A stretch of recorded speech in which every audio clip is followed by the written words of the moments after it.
Unfortunately, hearing yesterday that Eskom started implementing stage 2 load shedding. It started yesterday and it's going to continue today. It begins at 9 a.m. until 10 p.m. this evening. This after implementing load shedding last week and then again, as I mentioned yesterday.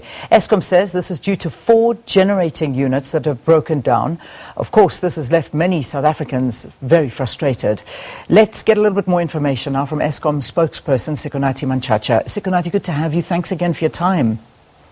Good morning, Leon. Thanks for the invitation. In the middle of a cold front, people are freezing and there's no electricity. What's going on at Eskom?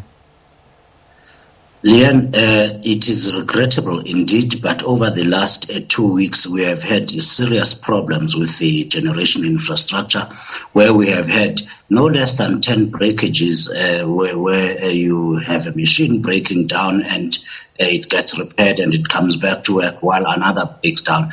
So we unfortunately have had to be at this stage now where we had to declare load shedding, which, as we have communicated, may persist for the rest of the week. That is really the situation, Leon. And of course, we have communicated to the people of South Africa and said, go on well into next year. You know, it's quite incredible because at the beginning, before winter came along, there was a bold statement made by Eskom saying that the winter target was just 3 days of load shedding. Now the tune has changed completely, where you're telling us there's going to be a lot of load shedding, which is going to move into next year. What's going on? Why is it that there's one story we hear and then a completely different story happens? You are absolutely correct. Let's start with the 3 days. After the country went into a complete lockdown during March, Eskom took the advantage of the unfortunate situation and conducted maintenance across its power stations. For the lockdown, we were penciling in about 31 to 39 days of load shedding. The maintenance program that then went on, confidence that we would have at the most 3 days of load shedding. However, these machines did what they always do, being unreliable. You've got an average of 39 years in terms of Eskom's power systems, and they have not always been very well maintained. So they broke down again, and regrettably, we are at this point now where we have to declare load shedding. We have always told the people of South Africa that there is a huge maintenance program that needs to happen, and that will go well late into next year, which is the story I am repeating now. Yeah. There definitely is a very good intention and a plan to end load shedding, hopefully by late next year. Yeah. So there was one line that stood out for me, Sikonathi, was maintenance needs to happen. We've been hearing this for years now. Maintenance needs to happen, and we need the new restructuring to come in and to work. And why is it not happening? What is the problem? Thank you. What we have now is a very constrained system, in the sense that demand for electricity is at about 32,000 megawatts. And Eskom at any given time, the 6 months, it has been carrying on with about exactly that amount of electricity, 82,000 megawatts of capacity that is available to work. That does not allow you space to switch on a machine for 2 months or for 60 days in order to conduct the maintenance that you need. Hence, Eskom said in December 2019, we needed an additional generation capacity coming from outside of the organization, so as to give Eskom space to switch off these machines and do proper midlife refurbishment. This is not we are not able to do this at the same time as running the machines. We do not have spare capacity. However, there is a lot of work, a great deal of work going on at the Medupi power station, where Eskom is repairing the design defects that are yielding very positive results in the units that have been completed. That will form the basis of of the plan to get rid of load shedding. By the end of November this year, all of Medupi will have been redesigned fully, or those defects repaired, and the station for the first time will perform at full, giving us the maximum power that can get out of that station. and we will be doing the same again at the Kusile power station. We hope the 2019 will give us a full, reliable 9,600 megawatts uninterrupted power, which will enable us then to take off some of these machines and be able to conduct the kind of maintenance that they desire. Yeah, I mean, I know you mentioned that during the complete shutdown of South Africa almost at one point. There was, for the months that we'd been in lockdown, there was hardly any economic activity. It was in the middle of summer. It was the perfect opportunity for Eskom to do exactly that. How much was achieved during this time? I mean, when we are looking now, you talk about the fact that there is an increased demand. It's obvious, it's winter. That's going to happen.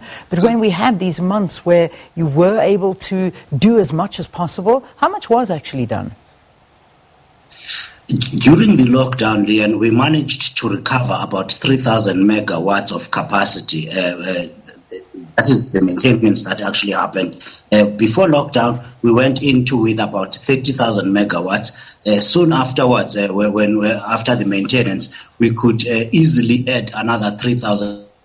So that's the amount of work that was done. Even that, however, was limited. The work that could have been done was limited by the fact of the lockdown itself, where you could not get in spares from outside the country, those that you need from outside the country, and the specialists that would have been coming from outside of the country. We didn't wait for that. We carried on and recovered about 3,000 megawatts of capacity, which now I must tell you again, we are in load shedding because we have lost quite a lot of that. All right. Well, look, we're with it. We're with it for the rest of this week, no doubt. You said as well to expect it to happen next week. There will be load shedding. When do you expect the load shedding in this particular period to slow down before it obviously picks up again? Leon, late this week, starting tomorrow, Thursday, we hope the demand to drop a bit and to recover a lot of the infrastructure. We might therefore be able to call back load shedding by the end of the week. However, today is going to be quite tricky.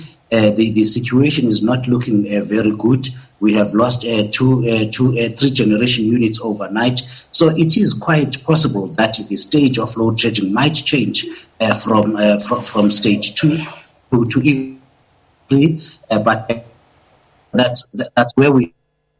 By the end of the week, we will hopefully have a breather once we have gone through this cold front. But we wish to remind the people of South Africa again that this will be with us until those design defects at Medupi and at Kusile have been done, and the midlife refurbishment has really been completed across the fleet. So we will have these on and off instances of load shedding, unfortunately, for the better part of next year as well. All right, so I want to quickly move on to some other issues. I know we've only got you left for about 5 minutes. You have another engagement to get to, but I want to talk about the reshuffling that's been happening at Eskom and some of the executives. We've heard now that Becky Kumalo has moved from his position as head of generation to the post of a group executive overseeing new projects and is going to be replaced by Rulani Matabula. Can you explain these moves to us?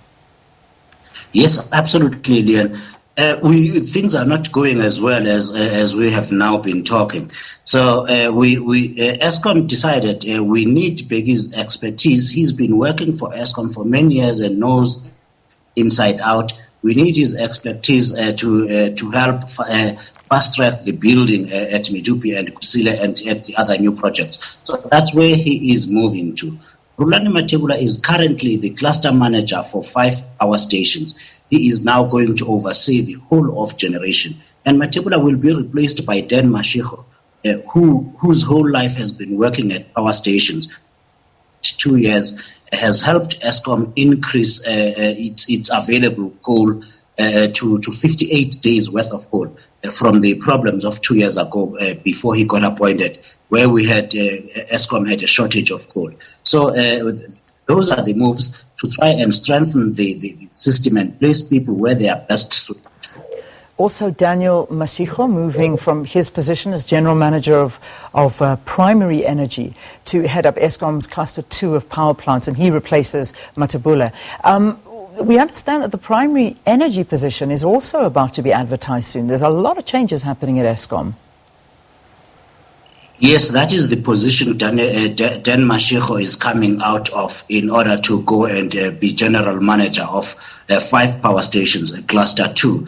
So he was appointed into that position when he was a power station manager to come and help when Eskom was running short of coal, less than 20 days of coal. Daniel Mashego has now succeeded in building up stockpiles to a healthy 58 days worth of coal. And his expertise is now needed to strengthen these power stations, hence the move. His position will be advertised, and as I said earlier, he's worked in power stations all his life, and his biggest has already demonstrated with primary energy, will help to strengthen the generation system of Eskom. Yeah, I just want to have a quick look as well at some of the other changes. I mean, we don't want to talk about every single change that's taken place, but we know that the CEO, Andre de Ruyter, has brought in a lot of changes. Richard Vaughan, the former chief financial officer of now bankrupt retailer Edcon, he came in. Also, Caroline Henry, another person, Stephen Myers, who's come in under quite a lot of attention from the EFF. But there's one comment that has come through from the EFF, and it's quite concerning, where I will quote what they said.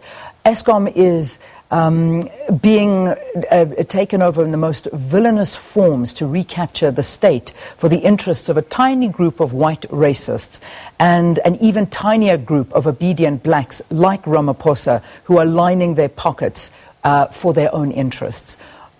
What's going on? I mean, can we look at any truth into something like this? I mean, we're seeing so many changes, and it does look like that a lot of them have worked before with the CEO, and it may be sort of, friends for jobs.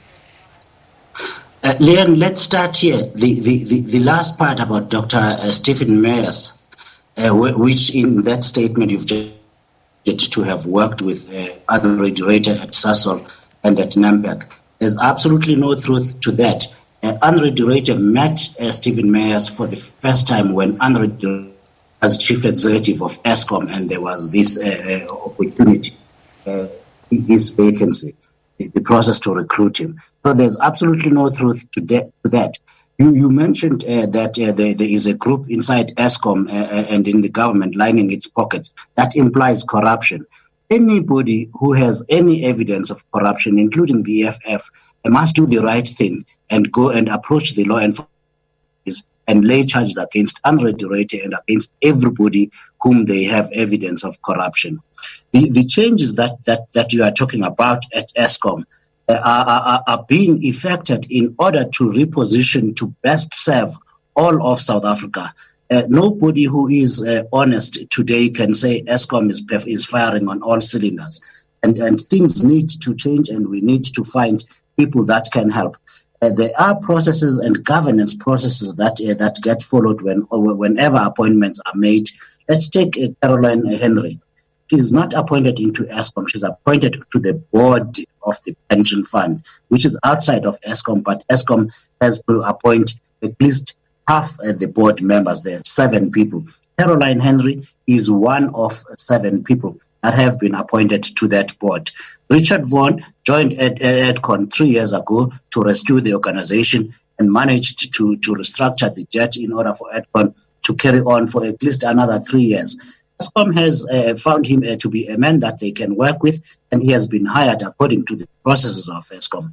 Of course, there is unhappiness on the part of some of the colleagues, and there are processes to deal with that. Eskom is being positioned at this point to be able to work for the people of South Africa, which it has not been doing so well, particularly over the past 10 years.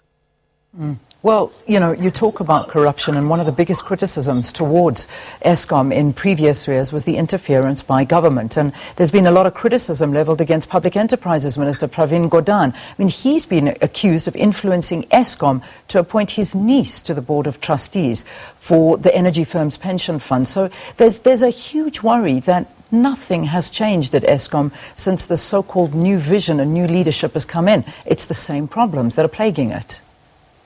Yeah, those worries are coming from exactly 1/4 of society.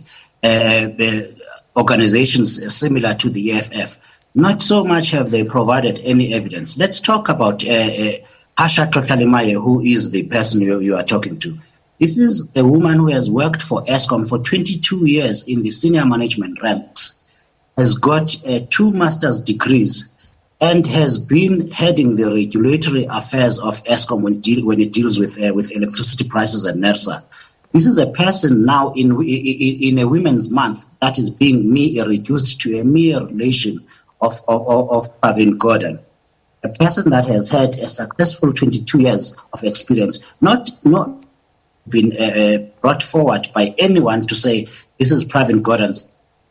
I'll tell you, let's repeat this again.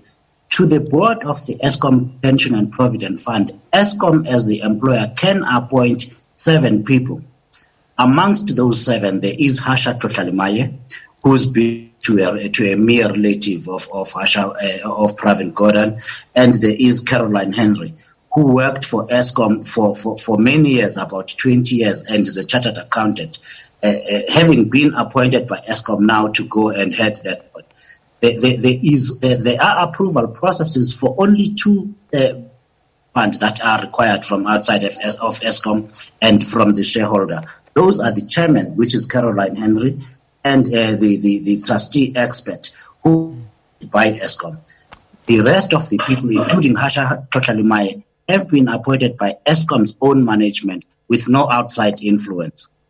Sikonathi, we leave it there. I've got to let you go. I know you have another interview, and whoever is interviewing you is going to be cross with me for stealing those minutes. But always, thank you for your time. Eskom spokesperson Sikonathi Mantshantsha talking to us about load shedding, starting 9 o'clock this morning until 10 o'clock this evening. And as you heard, expected to stay with us for the rest of the year. But for this week, they're hoping they'll get some stability on Thursday. But again, who knows? Let's take a break.